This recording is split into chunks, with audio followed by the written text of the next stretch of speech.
One nice touch you can put on your YouTube videos if you're uploading things kind of in bulk or for a certain series is you can customize your own YouTube thumbnail.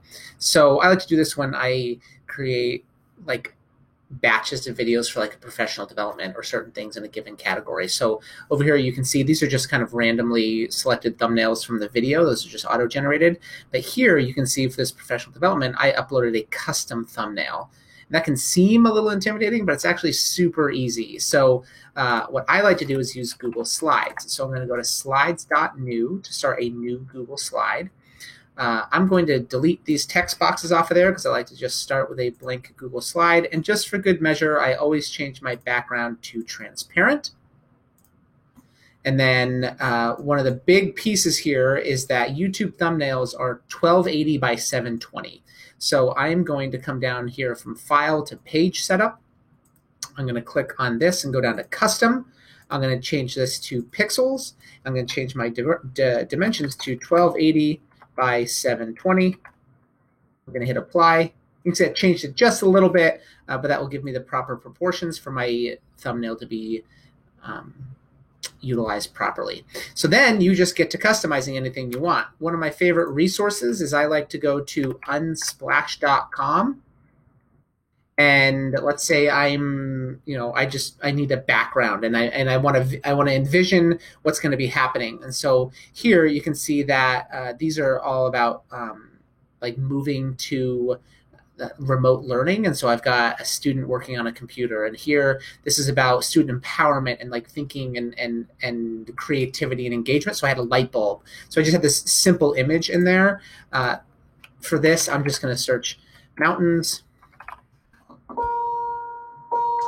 Oh, this is pretty. All right, so unsplash.com allows you to take these big, beautiful high-res photos, and they're all open source. And so I'm going to copy this image. I'm going to paste it onto here. And now something that is very, very important to remember is you want your thumbnail to look good. So I am not going to resize it simply by clicking and dragging like that, because that's going to look like garbage. I'm also not going to, I know it's very tempting to like do this. Well, you've distorted the picture, so it's not its original size. And so keep it in its original shape. I'm going to just go all the way back. I'm going to repaste it in here. Always, always, always drag from the corners, but notice it does not meet those dimensions. And so you're going to want to start to crop it. I'm going to crop from here on the bottom, and I'm going to click and drag. Then I'm going to click and drag down to the bottom again. So now it's taking up the entire space, right? So this is what my thumbnail will start to look like. And then I always use word art to insert text. Just it seems to be a little bit more customizable. So text goes here, right? You don't want a ton of text. But part of the reason I like word art is you can then do formatting options. So I just click on the text, and I can do things like drop shadows, which allow me to do things like that, right? So I can kind of pop my text out a little bit. I can blur it, right? And kind of customize that a little bit. I can fill this in.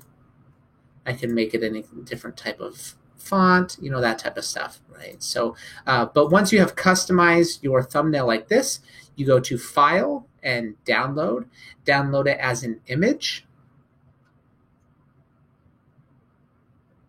And now you have your YouTube thumbnail. We'll just upload that to YouTube.